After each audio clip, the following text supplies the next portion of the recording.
தினம் ஒரு திருக்குறள் வழங்குபவர் உங்கள் லட்சுமி கல்யாண். குறள் எண் 223. கிருஷ்ண பரமாத்மாவுடைய ஆத்ம நண்பன் சுதாமன், குஷேலன்னு சொல்லுவாங்க. அவர் கண்ணனை பார்க்கறதுக்காக என்ன செய்தாரு, போறாரு. கண்ணன் வந்து குஷேலனை பார்க்குறாரு. பார்த்ததும் அவர் எதுவுமே சொல்லலை. ஏன்னா எதுவுமே சொல்லாமல் கண்ண பரமாத்மா வந்து குசேலனுக்கு அந்த அவலை சாப்பிட்டு அவனுடைய ஏழ்மையை நீக்கினதாக கதை. ஏன் இப்படி செஞ்சாரு? வள்ளுவர்கிட்ட கேட்போமா? இப்போ குறளை பார்ப்போம். இளன் என்னும் எவ்வம் உரையாமை. குசேலன் வந்து தான் கஷ்டப்படுறேன், ரொம்ப வறுமையில் இருக்கிறேன், ஏன்னா நான் ஏழ்மை நிலையில் இருக்கிறேன், எனக்கு எந்த ஆதரவும் இல்லை அப்படின்னு யார்கிட்ட சொல்லலைன்னா கண்ணபுரமாட்ட சொல்லலை. அதுதான் முதல் வரி. இளன் என்னும் எவ்வம் உரையாமை ஈதல் குளன் உடையான் கண்ணே உல அப்படின்னு சொல்கிறான்.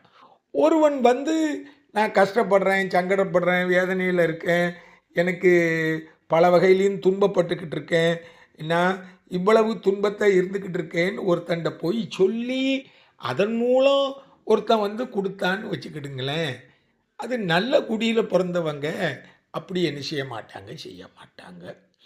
அவங்க எப்படின்னா அவனை பார்த்த மேனியினிலே அவனுடைய கஷ்டத்தை தெரிஞ்சு அவனுக்கு என்ன செய்வாங்க, கொடுத்து உதவுவாங்க. அவன் சொல்லணும்னு நினைக்க மாட்டாங்க. கண்ண பரமாத்மா எப்படி குசேலனை பார்த்த மேனியிலேயே அவனுடைய ஏழ்மையையும் வறுமையையும் தெரிந்து கொண்டான். ஒரு இறைவனுக்கு சமமானவர் தான் ஈகையில் இருக்கணும் அப்படின்னு சொல்றார். அவர் கேட்காமையே கொடுத்தார்ல. கண்ணபுராபான் வந்து குசேலனுக்கு கேட்காமையே கொடுத்தார்.